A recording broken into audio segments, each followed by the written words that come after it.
making this video because I suspect that if you were to draw a Venn diagram of the witchcraft and the houseplant communities, it'd be like really, really, really squished together. Plants are magical enough on their own, but if you are a witch, a magician, and a cultist, there's this whole extra layer to discover and to explore with plants. So today I just wanted to share a few ways that I personally incorporate magic and houseplants. First of all though, why would you want to do this? So most simply, a lot of us don't have a garden.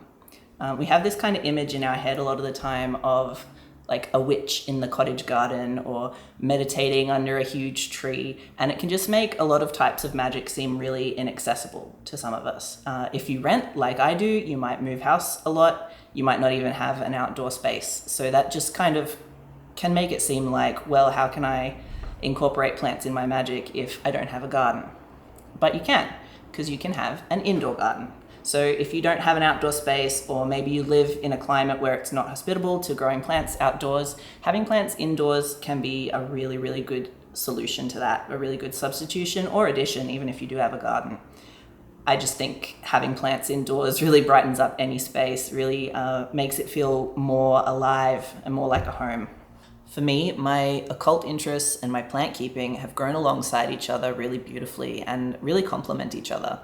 When you keep plants and care for plants, you can be attuned to natural cycles so much more easily. That's the seasons, the moon cycles, things like the equinoxes. So it really adds a whole nother layer to things like spell work and astrology and other understandings that we have in these topics. I find that we have so much that we can learn from plants. So if you're not already growing plants, I cannot recommend it enough. Like, get a houseplant, get a houseplant, get a houseplant. And if you already do, maybe this will give you a few more ideas of different ways that you can incorporate magic with houseplants. Also, I would love to hear the things that other people are doing. If you're already using your houseplants in spells or using spells with your houseplants, please do let me know in the comments. So that said, the first thing that I want to talk about is the use of flowers. I have quite a lot of flowering houseplants, and there's a lot of houseplants that will flower indoors. Lots of begonias will, Hoyas. I have this goldfish plant that has the most beautiful orange, obviously goldfish type flowers. Coleus, you don't really want them to flower, so you can snip off the flowers each and every time. There's heaps of plants that will flower indoors, and using the flowers in magic is really fulfilling because you watched that plant grow and you helped it to grow and produce those flowers. So I like to use the flowers in things like herb mixes for dressing candles. I use them in jar spells and pouches. And I also use them as offerings. So for instance, there's this Hoya that grows on my altar that has the most like beautiful perfume smelling flowers. If you've ever grown a Hoya that flowers, you know that scent can fill the room for weeks. It's so strong. And even after these flowers dry up and fall off, they still smell really strongly. So I like to gather them as they fall off and just put them in the mortar and pestle on my main altar. That's where I put offerings to my deities, and I feel like it's just a really beautiful addition to have something that I've grown myself as something that I can offer that smells good. You know, you've got that kind of incense, perfume vibe. So I would highly, highly recommend doing that.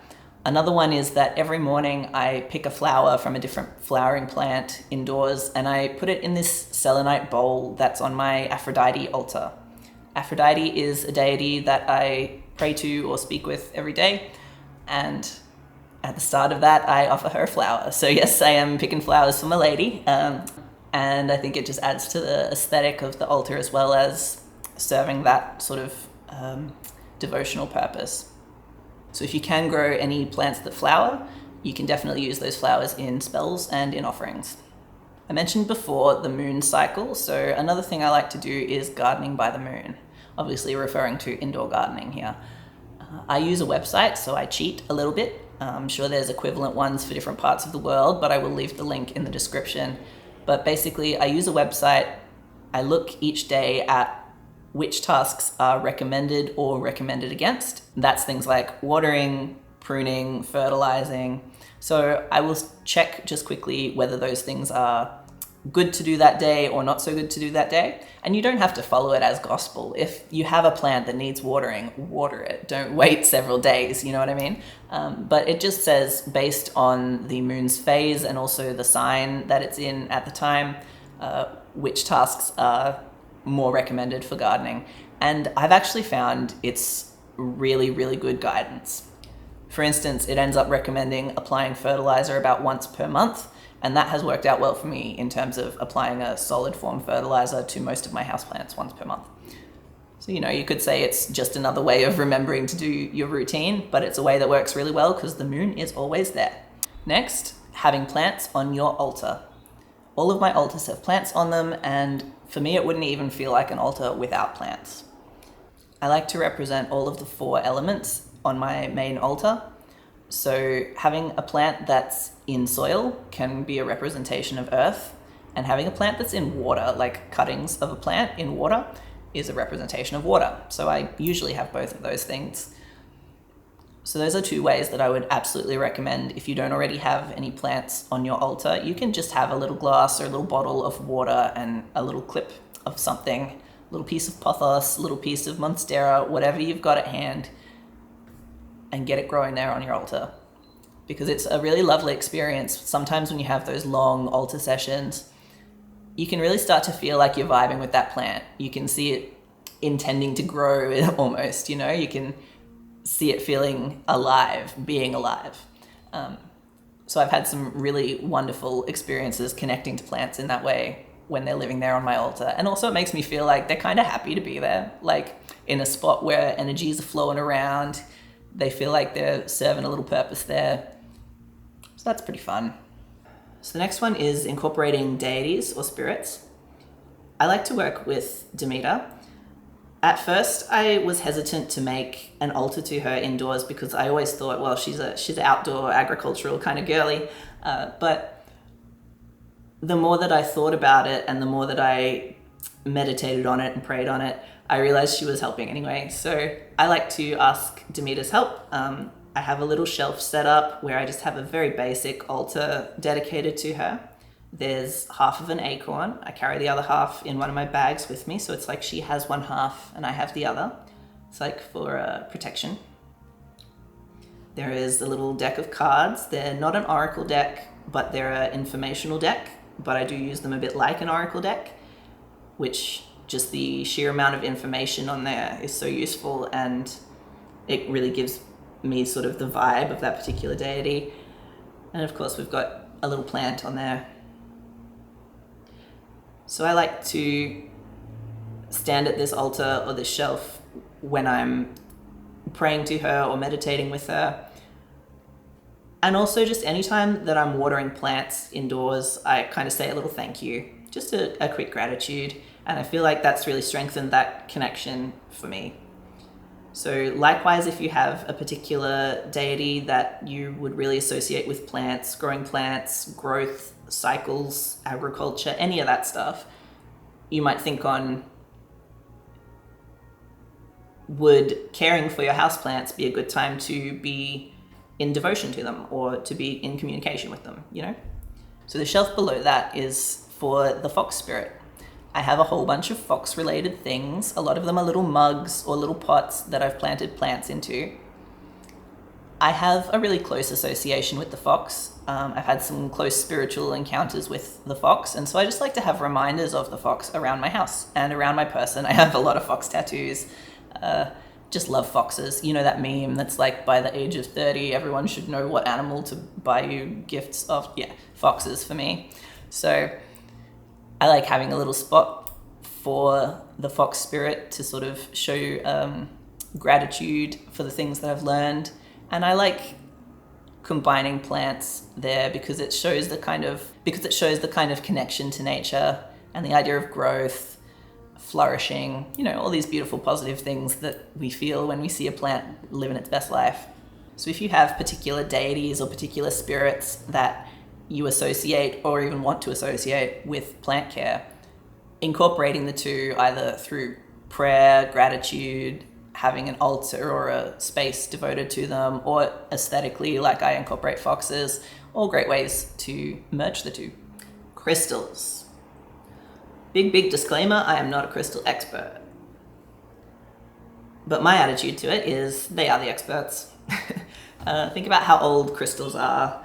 I always think these contain wisdom, pretty much. That's the way I think about crystals. And so when I'm thinking about putting a crystal with a plant, I will hold that crystal in my hands and I will express gratitude. I'll say thank you for making your way to me, and I will request that it helps that plant to thrive and to grow. I usually add them just on the soil of a plant. I've put them in terrariums. I include them in my macrame hangers that I make for plants a lot of the time. And I don't know the science behind it, but it seems to work. The plants with crystals added to them just seem really happy. And also I just think it looks beautiful. Anytime that I look at one of these plants that has a crystal in it, I just think this plant seems pretty happy and it makes me happy to look at it. So I would highly recommend adding crystals. The only thing you might want to look out for is check if they are water soluble or, affected by water. There are some crystals, I think selenite might be the most common one, but there are several that long-term exposure to water will actually kind of melt them, degrade them. So you want to watch out for that. Otherwise, I think adding crystals to your plants, absolutely go for it. So finally is a category I'm just going to call vibing with a tree. So we've all been told to do it. Sit with a tree, hug a tree, combine auras with a tree. And it's wonderful advice if there are trees near to you. But my good news for you, my friend, is you can grow trees indoors. And I want to encourage everyone to grow trees indoors. Ficuses are waiting for you. The houseplant industry sells a lot of climbing plants, and I think that is a huge mistake. Like, give me clumping plants, give me cascaders, give me indoor trees. I have had this one ficus. I don't know if it's a ruby or a taneki, jury's out. But I've had it for probably 5 years now. I had it since it was 15 centimeters tall, and now it's almost as tall as I am. It's so rewarding to watch a tree mature. And it could be a bonsai, it could be anything that you can keep indoors. Watching it get bark that matures into like old bark, watching the tree trunk thicken, watching each new leaf and the pattern that unfurls on each leaf of this really interesting plant is just wonderful.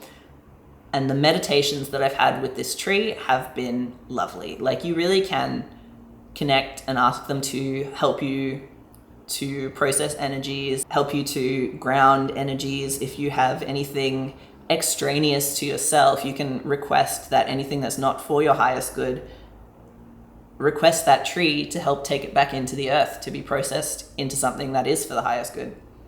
And that is something that I suppose any plant could assist with, but there's just something about trees, man. Get a tree, vibe with a tree. So those are the main ways that I incorporate my houseplants into my magic, or my magic into my houseplants. As I said before, I would love to hear how you do it. If you use magic and houseplants together, let me know in the comments. If you're new here, please do subscribe so I can see you in the next one. And for the existing subscribers, I want to say thank you for sticking with me through trying a different format for this video. So let me know what you thought, and I will see you in the next one.